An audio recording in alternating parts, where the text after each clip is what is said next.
আসসালামু আলাইকুম। আশা করি সবাই ভালো আছো। তো আজকে থেকে আমরা ক্লাস 6 এর গণিত দেখব।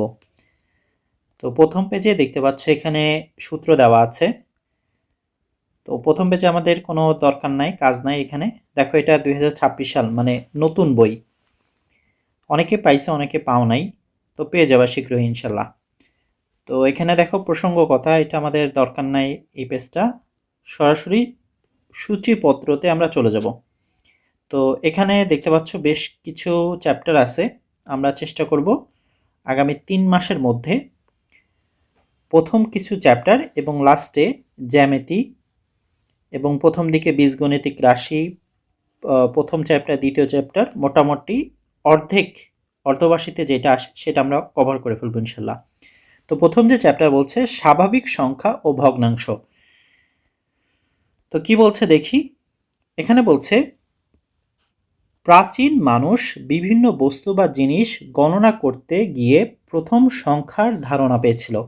প্রথম দিকে কম সংখ্যক বস্তু গুনতে হতো, কিন্তু সভ্যতার বিকাশের সাথে সাথে বেশি সংখ্যক জিনিস হিসাবের প্রয়োজন দেখা দেয়। সেখান থেকে নানা রকম প্রতীক বা পদ্ধতি মাধ্যমে মানুষের গণনা আরও সহজ সরল কার্যকর উপায়ে বৃদ্ধি খুঁজে বের করে। এবং এই যে সংখ্যা পরিমাণটা যে বৃদ্ধি পাচ্ছে, এই বৃদ্ধি পাওয়ার কারণে নতুন নতুন পদ্ধতি কিন্তু উন্মোচিত হয়। কারণটা কি?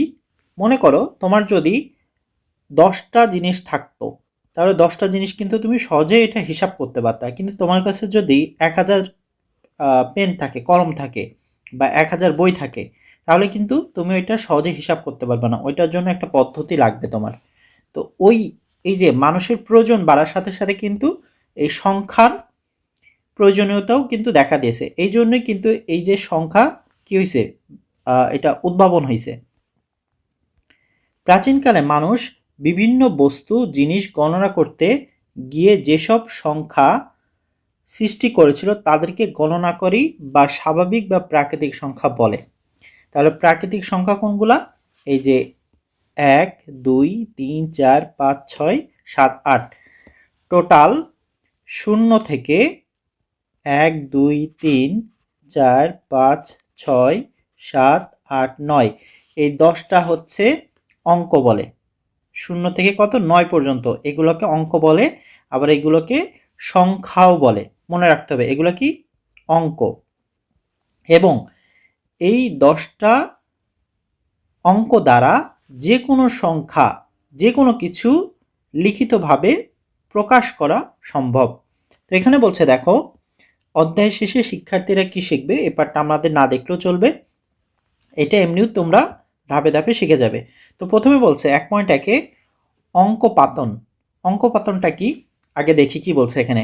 পাটিগণিতে 10টি প্রতীক দ্বারা সব সংখ্যাই প্রকাশ করা যায়। এই যে 10টির কথা বললাম তোমাদেরকে, 0 থেকে 9 পর্যন্ত, এই 10টা দ্বারা পাটিগণিতে সব কিছু প্রকাশ করতে পারবা। এবং এইগুলাকে কি বলা হচ্ছে? অঙ্ক। আবার এগুলোকে সংখ্যাও বলা হয়। এই যে উপরে যেগুলো বললাম এগুলাকে অঙ্ক বলা হচ্ছে, আবার কি এগুলাকে সংখ্যাও বলা হচ্ছে। আচ্ছা, এখানে আর দেখার মতো কিছু নাই। অঙ্কপাতনটা কি সেটা হচ্ছে তোমাদেরকে সংক্ষেপে বুঝিয়ে দিচ্ছি। দেখো, মনে করো এখানে আছে 1, এটা আছে 8, এটা 9। এই 1 দ্বারা কি বোঝায়? একটি কোনো যে কোনো কিছু একটি পরিমাণে আছে, ঠিক আছে? পরিমাণটা কত আছে? 1-এ আছে। 8 দ্বারা কি বোঝায়? ওই জিনিসটা পরিমাণে 8টি আছে। 9 দ্বারা ওই জিনিসটা 9টি পরিমাণে আছে। কিন্তু তুমি যদি 1 8 9 একসাথে লেখো তাহলে কি বোঝাবে? তাহলে বোঝাবে এখানে 9 আছে আর এটা কি আছে? এটা হচ্ছে 80 আছে। এটা 80টা আছে। আর এখানে কয়টা আছে? এটা 9টা আছে। এখানে কয়টা আছে? 100টা আছে। তো এটা কিভাবে হয়? এটাকে বলা হচ্ছে অঙ্ক পাতন। মানে হচ্ছে তোমার এই 1 8 9 প্রথম সংখ্যার পরে যখন দ্বিতীয় সংখ্যাতে যাবা তখন সেটার সাথে কত হবে? 10 গুণ হবে। যখন তৃতীয় সংখ্যার সাথে যাবা তখন 100 গুণ হবে। যখন মনে করো এখানে 5 আছে, যখন চতুর্থ নম্বর সংখ্যাতে যাবা তখন তার সাথে কি হবে? 1000 গুণ হবে। তো এখানে যদি 1, 8, 9 হয় তাহলে প্রথমটার সাথে কি গুণ হচ্ছে? 1 গুণ হচ্ছে, প্লাস দ্বিতীয়টার সাথে কি গুণ হবে? 10 গুণ হবে, তৃতীয়টার সাথে কত গুণ হবে? 100 গুণ হবে। মনে করো এখানে আরেকটা আছে, মনে করো এখানে 6 আছে, তাহলে চতুর্থটার সাথে কি গুণ হবে? 1000 গুণ হবে। মানে প্রতিবার যখন তুমি এরকম সংখ্যা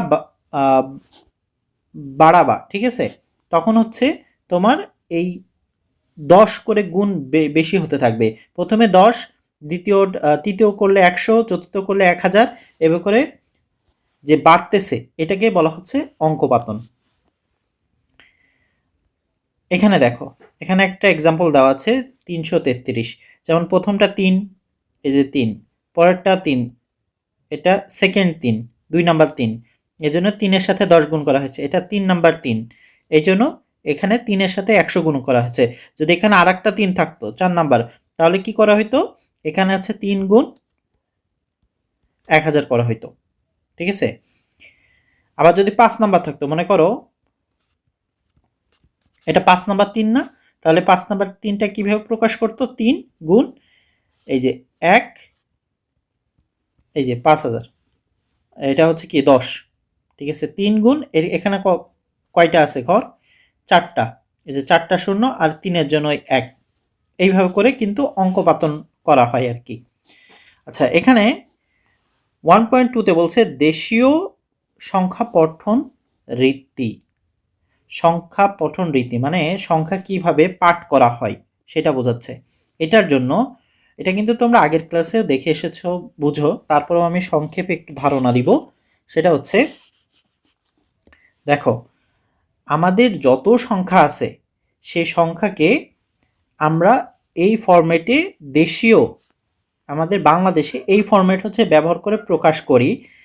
মনে করো এখানে আছে কত? 1, এটা আছে 2, এটা 3, এটা 4, এটা 5, 6, 7, 8, এভাবে আছে। তো মনে করো তোমাকে বলা হইলো যে এই যে ব্র্যাকেটের ভিতর আছে এটাকে তুমি পঠন করো বা তুমি এটা হচ্ছে পড়ে শোনাও, তাহলে তুমি কি বলবা? 321। আচ্ছা, এবার মনে করো তোমাকে বলল এইটা পড়ে শোনাও, ব্র্যাকেটের ভিতর যতটুকু আছে এতটুকু পড়ে শোনাও, তাহলে তুমি কি বলো? এই যে যেহেতু এই 54, 5, 4, এই 54টা হাজারের ভিতরে আছে, তাই তুমি কি বলো? 54,000। 3 কিসের ভিতর আছে? শতকের ভিতর আছে, তাই বলো, তাই কিভাবে প্রকাশ করো? 300। আর হচ্ছে 2 কত আছে? দশক। আর 1 হচ্ছে এককের ঘরে, আর দুটোকে একসাথে কি বলো? 21, ঠিক আছে। মানে 54,321। এখন মনে করো এই হাজারের ঘরে এখানে শূন্য আছে, ঠিক আছে, এখানে 2 আছে, তাহলে কি বলবা? 2000। আচ্ছা, এখানে যদি থাকে মনে করো 85, তাহলে এটা কি বলতো? 85,000। কিন্তু একটা জিনিস খেয়াল করো যে 8, যে এটা, এই 8কে বলা হচ্ছে কিন্তু অযুত। 8-এর পজিশনকে কি বলা হচ্ছে? অযুত, ঠিক আছে। আবার 5-এর পজিশনকে কি বলা হচ্ছে? হাজার। কিন্তু যখন দুটো একসাথে পড়তেছি তখন কিন্তু অযুতের কথা আমরা বলতেছি না, তখন আমরা একসাথে দুইটাকে কি বলছি? হাজার বলছি, 85,000। তো এই জিনিসটাই কিন্তু বলার সময় খেয়াল করতে হবে। এই 8 অযুত, 5,000 এইভাবে কিন্তু বলা যাবে না, দুটোকে একসাথে কি বলতে হবে? 85,000, ঠিক আছে। আচ্ছা, এবার মনে করো এইটা আছে, ঠিক আছে, ব্র্যাকেটের ভিতর যেটা আছে এটাকে তুমি কিভাবে বলবা? দেখো, লক্ষের ঘরে কয়টা আছে? 2টা আছে না লক্ষের ঘরে? কত? 7 আর 6 আছে, মানে কি? 76 লক্ষ। কত আছে? 85,321। আচ্ছা, এবার 8, 8 এটা কি? এই 8 এর সংখ্যাটা কিসের ঘরে আছে? কোটির ঘরে আছে, তাই কত বলবা? 8,76,85,321। এখন তাহলে কোনো একটা সংখ্যা মনে করো, এখানে আমি হচ্ছে উপরে লিখলাম যে 85, 7, 8, 6, 8, 9, 0, এতগুলো সংখ্যা আছে, তাহলে আমরা বুঝবো কি করে যে এটা কিভাবে পাঠ করতে হবে? এটা আমরা বুঝবো কি করে? খুবই সোজা। দেখো, একক, দশক, শতক, এটার পরে হচ্ছে কমা দিতে হয়, তাহলে 3টার পর আমরা কমা দিলাম। তারপরে হাজারের 2টা ঘরের পর আবার কমা দিতে হয়, এই যে কমা দিলাম। তারপর লক্ষের 2টা ঘরের পর কমা দিতে হয়, এই যে কমা দিলাম। তাহলে এখন পড়তে সুবিধা হবে না? আমরা যখন এরকম কমা ইউজ করব, যে একক দশক, একক, দশক, শতকের পরে কমা, তারপর হচ্ছে হাজার এবং অযুতের পরে আবার কমা, তারপরে হচ্ছে লক্ষ এবং তোমার নিযুত, এরপর আবার কমা দিব, আর কোটির পরে তো আর ওইভাবে কমা দেওয়ার দরকার নাই। ঠিক আছে? আচ্ছা, এখন কমা দিলে কিন্তু সহজেই বোঝা যায়। তাহলে এটাকে কেউ যদি বলে যে এটাকে উচ্চারণ করে বলো বা এটা হচ্ছে এটা পাঠ করো, তাহলে কি বলবা? যে 8,57,86,890। ঠিক আছে? এইভাবে হচ্ছে কিন্তু উচ্চারণ করতে হয়। এই আমি যেটা বললাম সেটা কিন্তু এখানে লিখে দেওয়া আছে। আচ্ছা, তো এখানে দেখো উদাহরণ 1, 2, 3 দেওয়া আছে। এই 3টা উদাহরণ আমরা এখন দেখব। 4টা উদাহরণ দেওয়া আছে, 4টা উদাহরণই আমরা ফলো করব। তো প্রথমে বলছে দেখো যে কমা বসিয়ে কথায় লেখো, কমা বসিয়ে কথায় লেখো। তো আমরা কমা বসাবো, তার আগে এটা আগে তুলে ফেলি। 9, 8, 7, 5, 4, 7, 2, 1। 9, 8, 7, 5, 4, 7, 3, 2, 1, 3, 2, 1। এই যে 3, 2, 1। এখন কমা কিভাবে দিব? খুবই সোজা। একক, দশক, শতক, শতকের পরে কি করতে হয়? 3টার পরে কমা দিতে হয়, দিলাম। তারপরে হচ্ছে কি হাজার, হাজারের কয়টা ঘর থাকে? 2টা ঘর থাকে, এই যে দিলাম। তারপরে লক্ষের কয়টা ঘর থাকে? 2টা থাকে, দিলাম। এই যে 2টা দিলাম। ঠিক আছে? তারপরে কি? এই যে 98 হচ্ছে কোটির ঘর। তাহলে এবার আমরা কি বলতে পারবো? যে 98,75,47,321। আমি আবার বলছি, 98,75,47,321। ঠিক আছে? দেখো এটাকে এইভাবেই এরা প্রকাশ করেছে, এই যে 98। নিযুত লক্ষের ঘরে দেখো 75, অযুত হাজারের ঘরে 47, শতক, শতকের ঘরে 3, দশকের ঘরে 2, এককের ঘরে 1 অবস্থিত। মানে আমি এখানে যেটা তোমাদেরকে বললাম ওইটা তারা এখানে লিখে প্রকাশ করেছে। এই যে এখানে দেখতে পাচ্ছ, উত্তর কিন্তু এখানে দেওয়া আছে। আচ্ছা, বলছে 7,05,90,000 লিখো। তো 7 কোটি, তাহলে 7 কোটি, আগে 90,000 আমরা লিখবো। কত? 90,007, 90,000, এই যে 90,000 লিখলাম। এবার 7 লিখলাম, 90,007 লিখলাম। এটুক শেষ। এবার কি বলছে? 5 লক্ষ, এই যে 5 লক্ষ লিখলাম। এবার কি বলছে? 7 কোটি। এখন লক্ষের পরে কিন্তু আর একটা শূন্য থাকে, তারপরে কিন্তু কোটির ঘর আসে, এই যে 7 কোটি। ঠিক আছে? এখন এখানে আমি শূন্য কেন দিলাম? কারণ হচ্ছে কোটির ঘরের আগে আর একটা শূন্য থাকে, এরকম 2টা ঘর থাকে। তুমি কোটি সরাসরি কোটিতে যাইতে পারবা না যদি এই 2টা ঘর পূরণ না হয়। তাহলে কত হইল? 7,05,90,007। এটা হচ্ছে সঠিক উত্তর। এই যে এখানে বলছে। আবার এখানে বলছে দেখো উদাহরণ 3, 7 অঙ্কের বৃহত্তম ক্ষুদ্রতম সংখ্যা লেখো। খুবই সোজা। 7 অঙ্কের বৃহত্তম, বৃহত্তম মানে কি? দেখো 0 থেকে যে 9 পর্যন্ত আছে এর মধ্যে বৃহত্তম কত? 9। আর সব থেকে ছোট কোনটা? ছোট হচ্ছে 1। আর 0 কেন ছোট না? কারণ 0-র কোনো ভ্যালু নাই। সোজা বাংলায় বলতে 0-র কোনো ভ্যালু নাই। তাহলে হচ্ছে যেহেতু বৃহত্তম বলেছে, 7 অঙ্কের বৃহত্তম, তার মানে বৃহত্তম সংখ্যা কত? অঙ্ক হচ্ছে 9। তাহলে এটা যদি আমরা লিখি তার মানে হচ্ছে 7টা আমরা কত দিব? 9 দিব। এই যে 7টা 9 দিলাম। ঠিক আছে? 7টা 9 দিলাম। এই এবার বলছে ক্ষুদ্রতম লেখো। তাহলে ক্ষুদ্রতম কত? এই যে বললাম না ক্ষুদ্রতম কত? এইটা হচ্ছে 1 হচ্ছে সব থেকে ক্ষুদ্রতম। এরপরে তুমি দিতে পারো, এরপরে তুমি 0 দিতে পারো, সমস্যা নাই।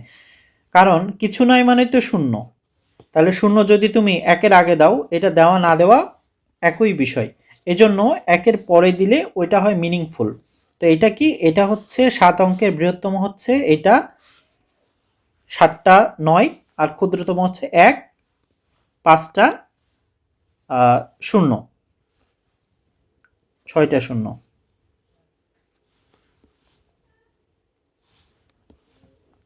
সাত অঙ্কের বলছে, এই যে 7 অঙ্কের। আচ্ছা 4 নাম্বার কি বলতেছে দেখি, বলছে একই অঙ্ক মাত্র একবার ব্যবহার করে এতগুলো দ্বারা 6 অঙ্কের বৃহত্তম ক্ষুদ্রতম সংখ্যা গঠন করো। মানে এই অঙ্ক ব্যবহার করে আমাদের বৃহত্তম এবং ক্ষুদ্রতম বের করতে হবে। তো আগে আমরা সাজাই যে এইটার মধ্যে বৃহত্তমগুলো কি কি। তো বৃহত্তম যদি একটা সাজাই তাহলে 8-এর পরে কত আছে, 7 আসে, তারপর আছে হচ্ছে 5, 4, 3, তারপরে কত আছে, 0 আছে। ঠিক আছে, এটা হচ্ছে বৃহত্তম। আর ক্ষুদ্রতম কি, ক্ষুদ্রতম হচ্ছে 0, তারপরে 3, 4, 5, 7, 8, এটা হচ্ছে ক্ষুদ্রতম। কিন্তু আমাদের কি বলছে, সংখ্যা গঠন করতে বলছে। কিন্তু সংখ্যা গঠনের আগে কি আমরা 0 আগে দিতে পারি? সংখ্যা গঠন করার সময় 0 কি আগে দিতে পারি? পারি না। তো সেই ক্ষেত্রে বৃহত্তম যদি সংখ্যা গঠন করতে হয় তাহলে এই যে এইটা হচ্ছে এই সিরিয়ালটা অনুযায়ী বসাই দিলেই হয়ে যাবে 8, 7, 5, 4, 3, 0। কিন্তু ক্ষুদ্রতম, ঠিক আছে, ক্ষুদ্রতম করতে হলে 0 আগে দেওয়া যায় না। তো 0-র পরে যে সংখ্যাটা ছোট সেটা আগে দিতে হয়। 3 দিলাম, তারপরে দিতে পারো তুমি 0, ঠিক আছে। তারপরে কত দিবা, বাকিগুলো দিয়ে দিতে পারো, এই যে 4, 5, 7, 8, ঠিক আছে। এই দেখো এখানে এটা কি বলছে, এই যে বৃহত্তম সংখ্যা মিলিয়ে দেখো ঠিক আছে কিনা। আবার এখানে ক্ষুদ্রতম বলছে, এই যে ক্ষুদ্রতম, ঠিক আছে। তো এইভাবে মোটামুটি তোমরা হচ্ছে যাই দিক না কেন, ক্ষুদ্রতম বৃহত্তম যেটাই বলুক না কেন করে ফেলতে পারবে ইনশাল্লাহ। নেক্সট ক্লাসে আমরা আন্তর্জাতিক গণনা পদ্ধতি দেখবো। সবাই ভালো থাকো, আসসালামু আলাইকুম।